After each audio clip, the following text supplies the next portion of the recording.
think the main point I want to make is how depressing this is that this has become so accepted.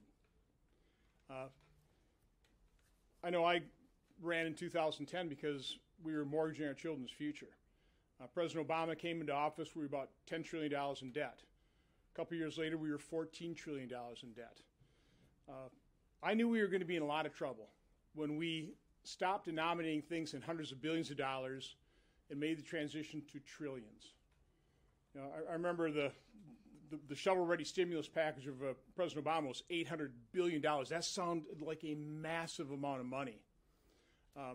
That's not even $1 trillion. You know, so now we just, you know, on a bipartisan basis, and I always do warn people back in Wisconsin, be careful what you wish for. Everybody wants us to do things in bipartisan fashion. There's plenty of things we can do by focusing on areas of agreement. But one thing I do know that Washington is really good at is mortgaging our children's future in a bipartisan fashion. And so as Senator Scott was talking about, you know, we're about ready to pass a bill, $250 billion of deficit spending, and people just shrug. You know, we were all told that this thing was completely paid for. Oops, not quite, but don't worry about the details. It's only $250 billion. We did the same thing with the China bill, another $250 billion. You know, this budget plan is being billed as $3.5 trillion, but a pretty reputable outside group has said, no, it's going to be more like $5 and $5.5 trillion. And again, let me just quick explain how that happens. They're not being honest with you.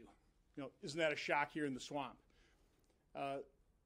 As Ronald Reagan said, the closest thing to eternal life on this earth is a government program.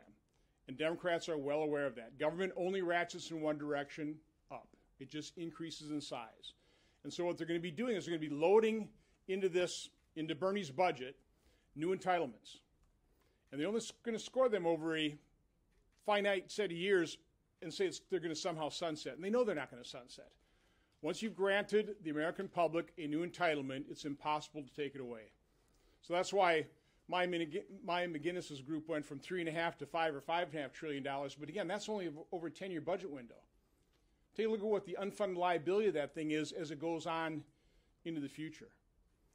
So again, I'm just sitting here shocked that so few Americans, and like very few people here in Washington, D.C., are shocked at what the Democrats are proposing here.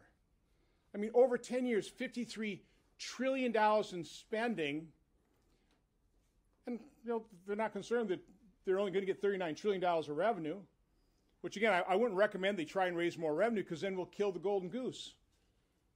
You tax success, you can get less of it. So that's the conundrum we're in. We can't tax our way out of this. At some point in time, somebody's going to have to get serious about controlling out of control spending. But unfortunately, on a bipartisan basis, we haven't got serious about that. We better quite soon if we want to have any future with prosperity and opportunities available to our children.